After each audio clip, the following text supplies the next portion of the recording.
বাবাকে ফিরে পেতে সন্তানের আকুতি, স্ত্রীর প্রাণপণ প্রচেষ্টা আর সকল দোয়া এবং প্রার্থনা বৃথা করে দিয়ে চিরতরে পৃথিবীর মায়া ত্যাগ করে চলে গেলেন দেশের আলোচিত নারী উদ্যোক্তা ও ইনফ্লুয়েন্সার রুবায়াত ফাতেমা তনির স্বামী শাহাদাত হোসেন। ব্যাংককে একটি হাসপাতালে স্থানীয় সময় রাত 3:03 তনিকে সারা জীবনের মতো একা করে চলে গেলেন তিনি। সামাজিক যোগাযোগ মাধ্যম ফেসবুকে একটি স্ট্যাটাসের মাধ্যমে বিষয়টি নিশ্চিত করেছেন তনি নিজেই। তনির স্বামী শাহাদাত হোসেন তার তুলনায় বয়সে বড় হওয়ায় সামাজিক যোগাযোগ মাধ্যমে প্রতিনিয়তই ট্রলের শিকার হতে হয়েছে তাকে। সবচেয়ে বেশি শুনতে হয়েছে টাকার লোভে বয়স্ক শাহাদাতকে বিয়ে করেছেন তিনি, প্রচলিত ভাষায় যাকে বলে সুগার ড্যাডি। মানুষের এসব ট্রলের উত্তর ঠোঁট কাটা তনি কখনো উত্তপ্ত বাক্যে আবার কখনো হাসিমুখী দিয়েছেন।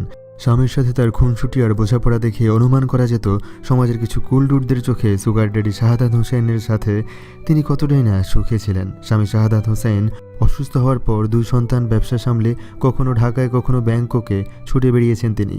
কখনো কান্না করেছেন, কখনো স্বামীর জন্য দোয়া চেয়েছেন আল্লাহর কাছে, কখনো আবার স্বামীকে নিয়ে নানা আবেগ অনুভূতির কথা প্রকাশ করেছিলেন সোশ্যাল মিডিয়ায়। দেশের চিকিৎসকরা যখন আশা ছেড়ে দিয়েছিল তখন শেষ চেষ্টা হিসেবে উন্নত চিকিৎসার জন্য স্বামীকে নিয়ে চলে গিয়েছিলেন ব্যাংককে।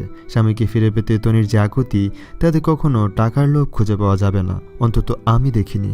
অনেক উচ্চবর্গীয় লোকজন হয়তো খুঁজে পেলেও পেতে পারেন, পাওয়া যাবে ভালোবাসা, সত্যিকারের ভালোবাসা।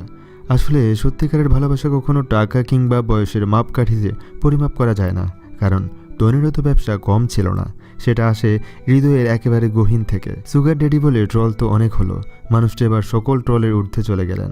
আল্লাহ শাহাদাত হোসাইনকে ব্যস্ত নসিব করুক, আর ফাতেমা তনি এবং তার সন্তানদের প্রিয়জন হারানোর শোক সইবার শক্তি দিন।